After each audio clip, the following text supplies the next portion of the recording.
Welcome to Rock's Previews, Reviews and Excerpts. This is the excerpt from Mistborn, The Hero of Ages, narrated by Michael Kramer. It is the opening scene of the book, and gives reader and listeners the next installment and third ebook/audiobook in the series. It is the first 5 minutes of the 27 hours and 25 minutes of the third book.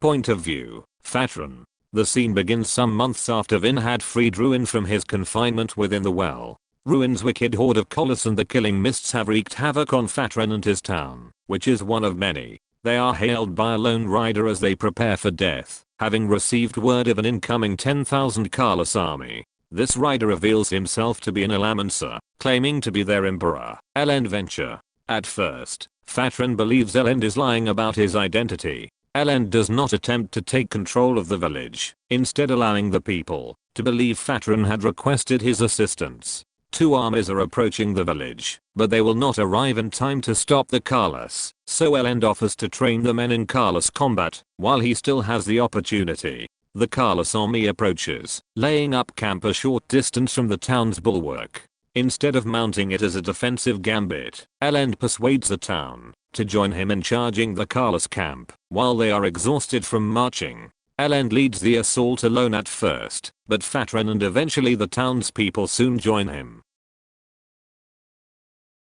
"My lord," one of the soldier captains finally asked, "did you bring an army with you to help us?" "I brought two, actually," Venture said. "But we don't have time to wait for them." He met Fatron's eyes. "You wrote and asked for my help, and as your liege, I've come to give it. Do you still want it?" Fatron frowned. He'd never asked this man, or any lord, for help. He opened his mouth to object, but paused.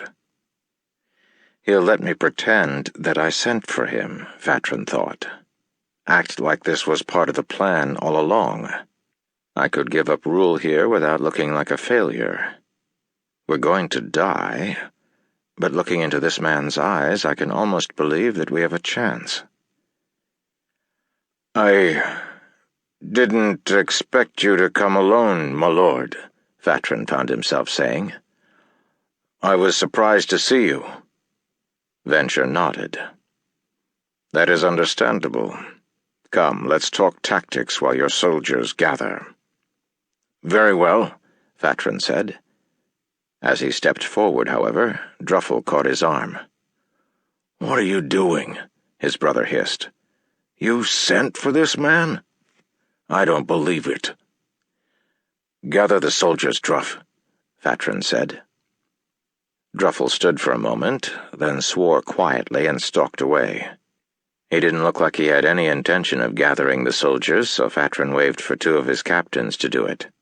That done, he joined Venture, and the two walked back toward the gates, Venture ordering a few soldiers to walk ahead of them and keep people back so that he and Fatron could speak more privately.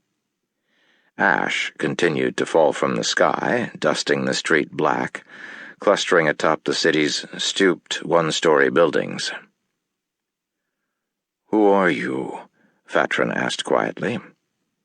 "I am who I said," Venture said. "I don't believe you." "But you trust me," Venture said. "No. I just don't want to argue with an allomancer." "That's good enough for now," Venture said. "Look, friend, you have 10,000 Colossus marching on your city. You need whatever help you can get." 10,000? Fatron thought, feeling stupefied. "You're in charge of this city, I assume?" Venture asked. Fatron shook out of his stupor. "Yes," he said. "My name is Fatron."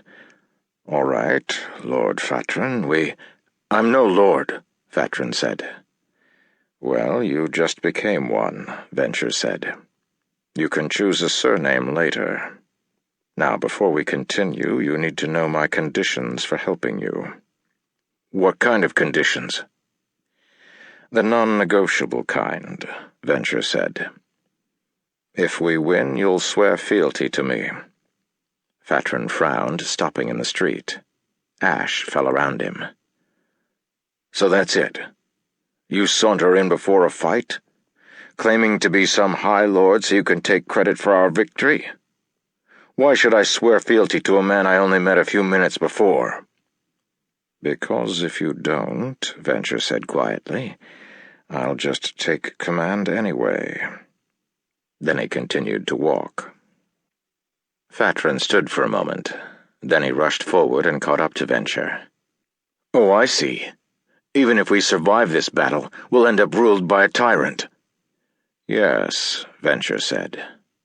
Fatrin frowned. He hadn't expected the man to be so blunt. Venture shook his head, regarding the city through the falling ash. I used to think that I could do things differently, and I still believe that I'll be able to someday. But for now, I don't have a choice. I need your soldiers and I need your city. My city? Fatrin asked, frowning. Why? Venture held up a finger.